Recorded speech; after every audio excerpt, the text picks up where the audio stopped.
Foley artist is as crucial to post-production as the sound designer.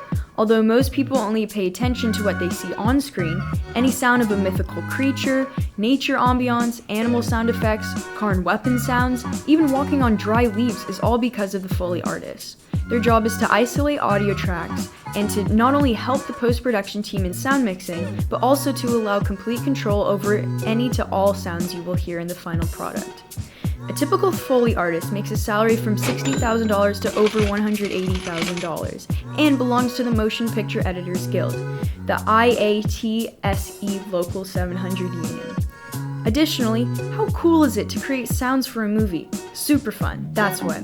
You can have so much fun doing it. If you want to become a Foley artist on big feature films, you're going to need a firm work ethic. You're going to need to be a team player who's open-minded to suggestions, a creative mindset, and determination to get your best work done.